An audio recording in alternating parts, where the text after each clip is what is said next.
Thank you. How are you about ninth in the world? I feel good. You know, it's amazing just to be a part of this environment.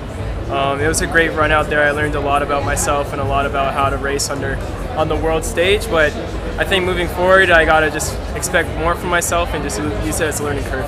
What did you learn from that race and from, I guess, your weekend? I learned a lot about myself. I think I could stay out of trouble a bit more.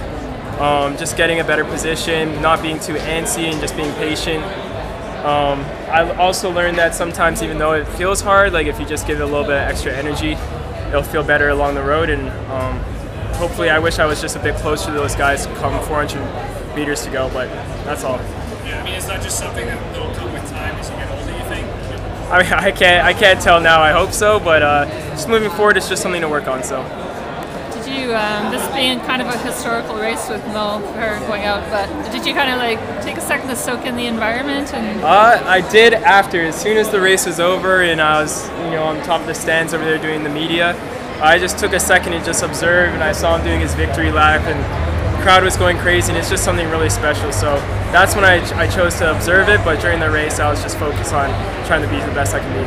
You're still quite young, so what do you take from this going forward, say into the next Olympics? I think it's a huge learning experience, and I think it's just one thing that I may have an advantage over the other 21-year-olds in the world that might not have had this opportunity. So moving forward to my next Worlds, I'll know how it works, the call room, and what it feels like to be in a race with a bunch of guys that can run 12, XXX.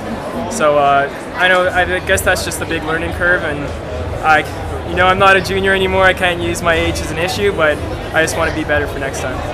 What was your expectation in terms of goals you were looking to try to push the speed, place-wise, and sort of thing? I didn't really set anything place-wise. I say this, and I'm not a cocky person whatsoever, but once you get to a certain level, you always have to aim to win, or else you might not be able to look at yourself as an elite athlete. So I like to go into all my races just hoping for a win, striving for a win, and if I don't accomplish it, that's whatever. But that's just one thing I like to. What kind of advice did Coach Fox give you? He just said hang tight, don't let the guys drop you, be patient, and just make sure you give it your best. It's your last one for the summer. What's your plan going forward? Are you going to take some time off from cross country? What are the next few months look like? I haven't talked to my coach about what exactly I'm doing for break right now, but I can only assume take 2 to 3 weeks off, just resting, and then get back with my cross country team and give it a good effort. That's great. Thank you. Thank you guys.